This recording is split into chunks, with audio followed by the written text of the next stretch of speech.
იყო თუ არა პეტრე პირველი ქართველი? ეს საკითხი აქტუალური იყო მის სიცოცხლეშიც.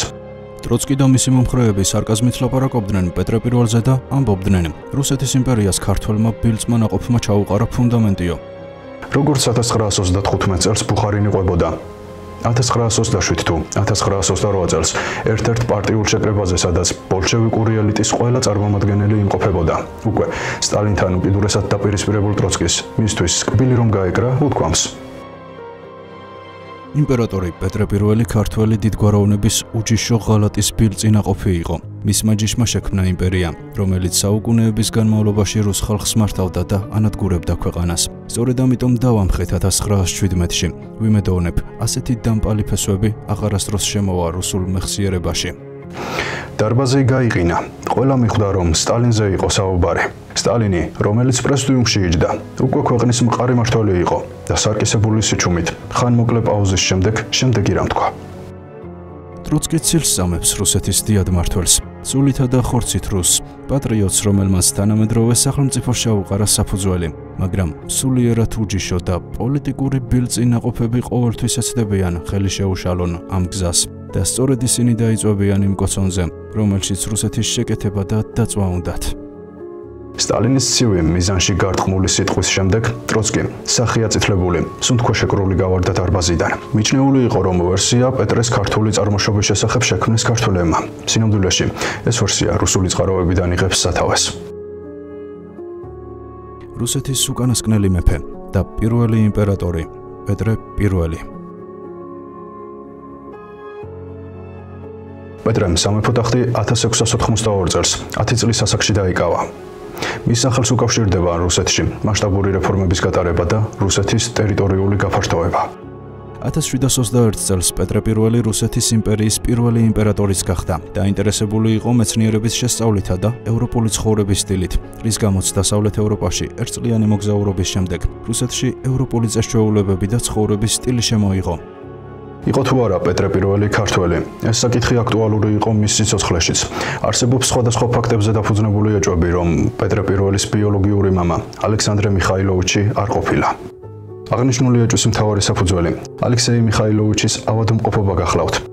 არსებობს მოსაზრება, რომ ასაკისა და ავადმყოფობის გამო დასუსტებულ მეფეს შვილის ყოლა არ შეეძლო. ერთ-ერთი და ყველაზე გავრცელებული მოსაზრების თანახმად, ახალგაზრდა დედოფლის საყვარელი, ქართველი უფლისწული ერეკლე ბატონიშვილი იყო, რომელიც რუსეთის პირველი იმპერატორის მამად მიიჩნევა. ქართველი უფლისწული, რომელიც მოგვიანებით ქართლ-კახეთის მეფე გახდა, რუსეთის კარზე აღიზარდა და დედოფლის სიყვარულთან ერთად რუსი დიდგვაროვნების პატივისცემაც გააჩნდა. სიტუაცია 1674 წელს შეიცვალა. პეტრე პირველის დაბადებიდან 2 წლის შემდეგ ქართველ უფლისწულს რუსეთი დაატოვებინეს. საქართველოში დაბრუნებული ერეკლე 1675 წელს ქართლ-კახეთის მეფე გახდა. პეტრე პირველისა და ერეკლე პირველის მამაშვილობაზე რუსული მედია დღემდე წერს. გადმოცემის თანახმად, იოსებ სტალინს მასზე შემდეგი რამ უთქვამს: დაუტოვოთ მათ ერთი რუსი მაინც, რომლითაც იამაყებენ. გავრცელებული ცნობით, როდესაც ალექსეი ტოლსტოი მუშაობდა რომანზე პეტრე პირველი, მას ხელთ ჩაუვარდა რამდენიმე დოკუმენტი, რომლებიც დაუყოვნებლივ იოსებ სტალინს გააცნო, თუმცა საბჭოთა ლიდერმა საიდუმლოს შენახვა უბრძანა. ამასთანავე, როგორც ამბობდნენ, არსებობდა უამრავი წერილები და დოკუმენტები, რომლებიც პეტრეს ქართული წარმოშობის შესახებ ვერსიას ადასტურებდა. თუმცა სტალინის მმართველობის პერიოდში ეს დოკუმენტები უკვალოდ გაქრა. შემორჩენილია მხოლოდ რამდენიმე დოკუმენტი, რომელიც პეტრე პირველის ქართული წარმოშობის შესახებ ვერსიას ადასტურებს. რუსული წყაროები პეტრეს ქართული წარმოშობის დასამტკიცებლად შემდეგ რამეს ავრცელებს. პეტრეს დედას, დედოფალ ნატალია ნარიშკინას არ სურდა შვილისთვის სახელმწიფოს მართვა ჩაებარებინა. ის ამბობდა: ის მეფე არ შეიძლება რომ იყოს, მეფე არ უნდა გახდეს. პეტრეს არარუსული წარმოშობის დამადასტურებელია მეფის ასულის სოფიას ცნობილი წერილი, რომელიც თავად გოლიცინს გაუგზავნა. ჩვენ არ შეიძლება რომ ძალაუფლება ბასურმანს მივცეთ. იმ დროს ბასურმანი არა მხოლოდ უცხოელად, არამედ განსხვავებული რელიგიის პირად ითვლებოდა. მიუხედავად იმისა, რომ საქართველო ყოველთვის მართლმადიდებლური სახელმწიფო იყო, ერეკლემ ირანის შაჰთან სამხედრო ალიანსი გააფორმა და ისლამი მიიღო. სწორედ ამას გულისხმობდა სოფიო ამაში. არსებობს ქართველი მეფის არჩილ მეორეს წერილი, რომელიც ნარიშკინას მიწერა: როგორაა ჩვენი პეტრე, ჩვენი ანცი ბიჭი. ყველაზე მძაფრი არგუმენტი კი პეტრეს საკუთარი განცხადება გახლავთ, როდესაც ქართველ პრინცესაზე დაქორწინების საპასუხოდ პეტრემ შემდეგი რამ თქვა: მე მოგვარეს სოლად არ მოვიყვან. რაც იმას მიუთითებს, რომ პეტრემ ბრწყინვალედ იცოდა საკუთარი წარმოშობის შესახებ. რუსულ წყაროებში ასევე აღნიშნულია, რომ პეტრეს არანაირი სიყვარული გააჩნდა დედისადმი და ისიც იმავეთი პასუხობდა. ნატალია უფრო მეტ ყურადღებას აქცევდა სხვა შვილებს, ივანესა და სოფიას, ვიდრე პეტრეს. ხოლო პეტრეს სტუმრადაც კი არ მიდიოდა მასთან, როდესაც ის ავად იყო და არც მის დაკრძალვას დასწრებია, რამაც ძალიან დიდი აჟიოტაჟი გამოიწვია. იმასაც ამბობდნენ თითქოს სიკვდილის წინ დედოფალ ნატალია ნარიშკინას პეტრესთვის გაუმჟღავნებია, რომ ის მისი შვილი არ იყო და შეუცვალეს.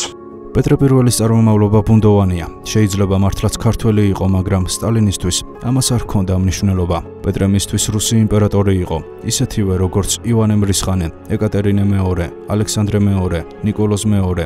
არც ერთს არ გაუკეთებია არაფერი საქართველოსთვის. პეტრემ თავი რუსეთს შესწირა. 1699 წელს რუსეთის ისტორიაში მოხდა გაუგონარი ამბავი. იმ ხანად რუსეთში მეფის საყრდენძალას წარმოადგენდა ეგრეთ წოდებული სტრელცების, ანუ მსროლელთა ჯარი. სტრელცებს ევალებოდათ მეფის დაცვა. ისინი ძირითადად დედაქალაქში, მოსკოვში იყვნენ განლაგებულნი. სრულიად მოულოდნელად 1699 წლის 7 აგვისტოს ღამით სტრელცები მოსკოვიდან აიყარნენ და დედაქალაქის მახლობელ სოფელში მყოფი პეტრე პირველის მოსაკლავად გაემართნენ. დიდხანს აუხსნელი იყო თუ ასე რომ გააბოროტა მეფის მიმართ სტრელცები. პეტრეს სიკვდილს გადაურჩა. მოგვიანებით გაირკვა, რომ სტრელცებთან 7 აგვისტოს საღამოს მივიდა პეტრეს ნახევარდა და აუწყა მათ, რომ რუსეთის ტახტზე ავიდა ქართველი ბატონიშვილის, ნიკოლოზის, ანუ იგივე ერეკლე პირველის უკანონო შვილი, პეტრე. სოფიო ტახტისთვის იბრძოდა, მაგრამ ქალი ტახტზე ვერ ავიდოდა, სანამ ვაჟი მემკვიდრე ცოცხალი იყო. კონკურენტის გზიდან ჩამოსაცილებლად სოფიოს სამეფო ოჯახისთვის მეტად სამარცხვინო საიდუმლო საქვეყნოთ უნდა გამოეცხადებინა, რადგან მითქმა-მოთქმით და ჭორებით პეტრეს ვერ ჩამოიცილებდა. ერეკლე ბატონიშვილი ბაბუამ თეიმურას პირველმა რუსეთის მეფის კარზე გაგზავნა, სადაც 20 წელი დაჰყო და იგი ახლო ურთიერთობაში იყო მეფე ალექსი პირველთან და საერთოდ მთელ რუსულ არისტოკრატიასთან. მოხდენილი გარეგნობის ქართველი ბატონიშვილი დიდი პოპულარობით სარგებლობდა რუს ქალბატონთა შორის. ერეკლემ მეფე ალექსის მეორე ცოლი ნატალიამ მანამ გაიცნო, სანამ ალექსი მიხაილოვიჩის კანონიერი თანამეცხედრე გახდებოდა. ნატალია ნარიშკინა იზრდებოდა თავისი ნათესავის, გავლენიანი თავადის, არტამონ მატეევის ოჯახში. იმ დროს, როცა ნატალია და ერეკლე ერთმანეთს დაუახლოვდნენ, ცხადია, ვერავინ იფიქრებდა, რომ ნატალია რუსეთის დედოფალი გახდებოდა. არტამონ მატეევი დაინტერესებულიც კი იყო, რომ მისი ნათესავი კახეთის მეფის შთამომავალს გაჰყოლოდა ცოლად, ასე რომ ერეკლესა და ნატალიას ინტიმური ურთიერთობა დიდ საიდუმლოებას არ წარმოადგენდა. მეფე ალექსის პირველი მეუღლე იყო მარია მილოსლავსკაია. პირველი ქორწინებიდან ალექსის ყავდა 5 ვაჟი და 6 ქალიშვილი. მეფის 5 ვაჟზე დაბადებისთანავე ავადმყოფები იყვნენ. ეს ავადმყოფობა მემკვიდრეობითი იყო და როგორც ჩანს, სისხლით გადადიოდა. თვითონ ალექსი ძალიან კარგი პიროვნული თვისებების ადამიანი გახლდათ. ავადმყოფი იყო ალექსის მამა, პირველი რომანოვი მეფე, მიხეილი. კერძოდ მისი ავადმყოფობა გამოიხატებოდა გონებრივ სისუსტეში და გადაადგილების უნარის შეზღუდვაში. ალექსი თითქოს მამას არ ჰყავდა. გონებრივად განვითარებული და ფიზიკურად ძლიერი იყო. ძალიან უყვარდა ნადირობა და პირადად მონაწილეობდა ომებში, პოლონეთის წინააღმდეგ. დაახლოებით 40 წლის ასაკში მას ჯანმრთელობა მომტყუნა. ერთბაშად მოტყდა და ღრმად მოხუცებულს დაემსგავსა, რაც როგორც ჩანს მისი მემკვიდრეობითი ავადმყოფობის შედეგი იყო. ალექსის 3 ვაჟი, დიმიტრი, ალექსი და სემიონი, მამის სიცოცხლეშივე გარდაიცვალნენ. ორი დანარჩენი, თეოდორე და ივანე, ძიმე ავადმყოფები იყვნენ. 1669 წელს გარდაიცვალა მეფე ალექსის მეუღლე, დედოფალი მარია. ცხადი იყო, რომ რუსეთს სამეფო ტახტზე ასაყვანად ჯანმრთელი უფლისწული არ ჰყავდა, ამიტომ უნდოდა თუ არა, ალექსის მეორედ უნდა ეკორწინა. ალექსიმ კარგად იცოდა, რომ ცოცხლად დარჩენილი მისი ორი ვაჟიდან, თეოდორედან და ივანედან, ვერც ერთი ვერ იმეფებდა. მეფის კარზე მყოფმა გავლენიანმა ბოიარებმა ის დაარწმუნეს, რომ უნდა ეკორწინა, რადგან ქვეყანას ჯანმრთელი უფლისწული სჭირდებოდა. მეფე როგორც ჩანს მაინც ყოყმანობდა, მაგრამ მეორედ დაქორწინდა. ნატალია ნარიშკინა მეფეს თავად არტამონ მატეევის ოჯახში გააცნეს. მეფე ალექსიმ და ნატალიამ 1671 წლის 22 იანვარს იქორწინეს, ხოლო პეტრე პირველი გაჩნდა 1672 წლის 30 მაისს. ქორწინების დროისთვის, როგორც აღნიშნე, მეფე ალექსის ჯანმრთელობის პრობლემები ჰქონდა. ზედმეტად გასუქდა და ფიზიკურად დაუძლურებული იყო, თუმცა ასე კი დიდი არ ჰქონდა, მხოლოდ 42 წლისა გახლდათ, ხოლო დედოფალი ნატალია 20 წლის ჯანღონით სავსე ლამაზი ქალი იყო. ერთ-ერთ სანდო რუსულ წყაროში დაცულია ცნობა, რომელიც შემდეგს იუწყება. სამეფო კარზე მყოფმა გავლენიანმა ბოიარებმა კარგად იცოდნენ, რომ მეფე შვილს ვეღარ გააჩენდა და არ იყო არავითარი გარანტია იმისა, რომ თუ გააჩენდა, ისიც ისეთივე ავადმყოფი არ იქნებოდა, როგორც ალექსის ხუთი ვაჟი. არადა მეფე ალექსი შეიძლებოდა ძალიან მალე გარდაცვლილიყო. შეშფოთებული ბოიარები თურმე ამბობდნენ, მეფე ალექსის შვილის გაკეთება არ შეუძლია, მაგრამ შვილის გაკეთება შეუძლია ქართველ ერეკლე ბატონიშვილსო. ბოიარებისთვის ხომ კარგად იყო ცნობილი ნატალიასა და ერეკლეს ინტიმური ურთიერთობის შესახებ. მეფე ალექსისა და ნატალიას ქორწილზე ერეკლე ქორწილის მესტუმრე იყო, ანუ საპატიო სტუმრების მიღება მას ევალებოდა. ეს მოვალეობა ალექსიმ მეგობრული ურთიერთობის გამო დააკისრა ერეკლეს. სასახლის კარზე ცხადია დიდ ყურადღებას აქცევდნენ ერეკლესა და ნატალიას ურთიერთობას, მაგრამ ბოიარები გარკვეულ დრომდე ითმენდნენ. ერთვშენიერ დღეს კი ბატონიშვილი ერეკლეს ცივად გამოისტუმრეს მოსკოვიდან. ერეკლეს მოსკოვიდან გამოძევებიდან 1 წლის შემდეგ მეფე ალექსიც გარდაიცვალა. აკადემიკოსმა ნიკო ბერძენიშვილმა სრულიად მოულოდნელად მიაკვლია მოსკოვის ერთ-ერთ საარქივო საქმეში ნატალიასა და ერეკლე ბატონიშვილის მიმოწერას, მაშინ როცა ერეკლე ჯერ კიდევ მოსკოვში იმყოფებოდა. ამ წერილებში ნატალია ყოველგვარი მიკიბ-მოკიბვის გარეშე ჯერ კიდევ ყრმა პეტრეს, მისსა და ერეკლეს შვილად მოიხსენიებს. ნატალია ნარიშკინა უნდა ვივარაუდოთ, რომ მორწმუნე ადამიანი იქნებოდა. მართალია, უკანონო შვილის გაჩენით მას დიდი ცოდვა ჰქონდა ჩადენილი, მაგრამ როგორც მორწმუნე თუ მანამდე არა. სიკვდილის წინ მაინც მოვალე იყო მოძღვრის წინაშე აღსარებაში ჩადენილი ცოდვა მოენანიებინა და შვილისთვის ეთქვა, თუ ვინ იყო მისი ნამდვილი მამა. აღასრულა თუ არა ნატალიამ მორწმუნის ვალი არავინ იცის. რაც შეეხება პეტრე პირველს, მას საქართველოს მიმართ არანაირი სიყვარული არ გამოუმჟღავნებია, პირიქით.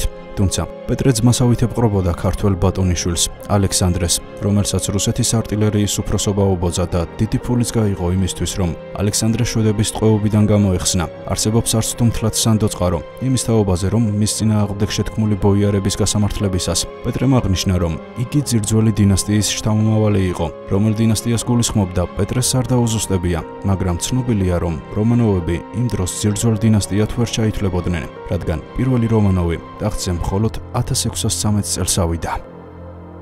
პეტრე პირველი გამოირჩეოდა თავისი გარეგნობითა და ახოვანებით. იყო 2 მეტრის და 4 სანტიმეტრის სიმაღლის, შავგრემანი, დიდი და ცოცხალი თვალებით და უშიშარი არწივისებური გამოხედვით. ბუნებით მონიჭებული უსაშველო ძალის პატრონი იყო. ჯაყუჩისა და ნაჯახის გამუდმებული ხმარებისგან განსაკუთრებულად ჰქონდა კუნთები განვითარებული. შეეძლო ვერცხლის თეფშის დაგორგლა. ისეთი გრძელი ნაბიჯებით დადიოდა, რომ ხლებლები ფეხს ვერ უსწორებდნენ. თუ ის არ მოგზაურობდა, ან არ ქეიფობდა, ან არც ეკავდა, მაშინ რაღაცას აშენებდა. ხელებზე ერთგვარად კოჟრები ჰქონდა გაჩენილი, შრომისა და ჯაფისგან. პეტრემდე დედაქალაქი იყო მოსკოვი, გახდა პეტერბურგი, იყო უკაზები, გახდა სამინისტროები, იყო საპატრიარქო, გახდა სინოდი, იყო გაუნათლებლობა, შემოვიდა განათლება, იყო მეფე, გახდა იმპერატორი. თანამედროვე რუსი მკვლევარების, მას შორის ვლადიმერ ბროუკოს მტკიცებით, გამორიცხულია პეტრე პირველი ალექსი მიხაილოვიჩისგან ჩასახულიყო. პეტრე პირველი დაიბადა 1672 წლის 30 მაისს. თუ გამოვაკლებთ ამ წლის 5 თვესა და წინა წლის 4 თვეს, გამოგვივიდა, რომ პეტრეს ჩასახვა მოხდა 1671 წლის აგვისტო-სექტემბერში, ხოლო სად იყო ამ დროს ალექსი მიხაილოვიჩი, ომში გახლდათ.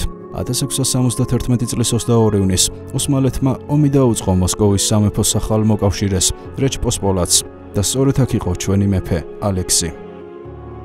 ყველაზე უკეთკი საქმის რეალური ვითარება ბუნებრივია, იცოდა მწერალმა ალექსეი ტოლსტოიმ, რომელიც რომანს წერდა იმპერატორზე და რომელსაც მიუწვდებოდა ხელი ისტორიის დაფარულ არქივებზე, მაგრამ არსებობს ყურადსაღები გადმოცემა, რომ სტალინმა აუგზალა ალექსეი ტოლსტოის პეტრე პირველის ქართველობის გამხელა. ამიტომ მწერალი თავის ორტომიან ეპოპეაში, რომან პეტრე პირველში სჯერდება ამ საკუთარ მსჯელობაში მეფის თვისებათა აღწერას, სადაც მის რიგ ქმედებებში მოიაზრებს აზიურ სფიერებას, ან იმოწმებს მეფის ასულ სოფიოს ბუნდოვან გამონათქვამებს, მაგალითად იმის თაობაზე, რომ პირდაპირ საგაო და სასაცილო ვინმეა მისი ძამიკო პეტრუშკა, არც ხასიათით და არც გარეგნულად, მამას რომ არ გავს. ის, ვისაც რუსეთის პირველი იმპერატორის პოტენციურ მამად მოიხსენიებენ რუსული წყაროები, არის თეიმურას პირველის შვილის, დავითის ვაჟი. და სხვათა შორის, სახის მოყვანილობითა და აღნაგობით დავით სასწავლზე ამსგავსებენ რუსი ისტორიკოსები პეტრე პირველს. ერეკლე შემდგომში ჯერ ქართლის, ხოლო შემდეგ კახეთის მეფე გახდა, ხოლო მოგვიანებით შახის გვარდიის სარდალი ნაზარ ალიხანი. ცხადია, თავად პეტრემაც ძალიან კარგად იცოდა საკუთარი წარმოშობის შესახებ, რაზედაც მიგვითითებს სტალინის სიკვდილის შემდეგ დაბეჭდილი არაერთი პუბლიკაცია, რომელთაგან ერთ-ერთში ცნობილი ისტორიკოსის სერგეი დაიანის წიგნში ბოროდინი, მოსკოვი, 1955 წელი, გვერდი 154. საჯაროდ არის გამხელილი, რომ პეტრე პირველი თავს ქართლის მეფეთა მემკვიდრედ თვლიდა და აქედან ასკვნიდა, თუ რა დარჩქარობდა ვახტანგ მე-6-ის დახმარებას სპარსულ ლაშქრობებში, რათა ჯერ დასუსტებულიყო ეს მეწინავე ქართული სამეფო და მერე საკუთარი უფლებამოსილებით მას თვით გაეერთიანებინა თავის მიერ შექმნილ იმპერიის საზღვრებში. ამ საზღვრების გასაფართოებლად კი იგი ძალღონეს არ ზოგავდა, რისთვისაც ყველაზე ერთგულ თანამებრძოლად გამოაცხადა ქართველი უფლისწული ალექსანდრე ბატონიშვილი. ბავშვობიდანვე პეტრესგან უდიდესი ყურადღება ალექსანდრესა და მისი ოჯახის მიმართ უცილობლოდ იმ გარემოებით იყო განპირობებული, რომ პეტრემ მშვენივრად იცოდა დედისგან მათთან საკუთარი ნათესაობა. ერეკლე პირველი არჩილის ცოლის ძმა იყო და არა მარტო დედისგან, თავისი დაცხომ სახალხოდ ყვიროდა, ჩემი ძმა ქართველი უკანონო ვაჟიაო. აღსანიშნავია, რომ პეტრე ალექსანდრეს დაღუპვის შემდეგ დიდ ყურადღებას აქცევდა მამიდის ოჯახს, რასაც თავისი მამიდაშვილის დარეჯან არჩილის ასულისადმი პატივისცემით გამოხატავდა. შემთხვევითი არ იყო, რომ 1722 წლის 30 იანვარს შვედებზე დიდი ხნის ნანატრი გამარჯვების შემდეგ მთელი თავისი ოჯახითა და ახლო თანამებრძოლებით მოსალხენად მოსკოვიდან დარეჯანის საცხოვრებელ სვესვიატკოეში გაემგზავრა, სადაც დარეჯანმა საზეიმო სუფრა გამართა. დარეჯანი ძმის დაღუპვით დამწუხრებული საზეიმო მეჯლისში უშუალო მონაწილეობას არ იღებდა. პეტრემ დატოვა ამალა და მთელი ღამე დარეჯანთან საქმიან საუბარში გაატარა. შვედებზე გამარჯვების ზეიმი პეტრემ სვესვიატკოეში არჩილის სასახლეში დაიწყო და გამარჯვების სახელზე თქმული სასმისით რუსეთის არტილერიის პირველი ფელდცეხმაისტერის შესანდობარი შესვა. იმასაც ამბობენ ერთხელ, ერეკლე პირველს თვალზე ცრემლი მოსკომია და დანანებით უხსენებია. ჩემი ვაჟი იმპერიას მართავსო. ამით ზურფასო ტელემაყურებლებო, ჩემი გადაცემა დასრულებულია. კარგად იყავით.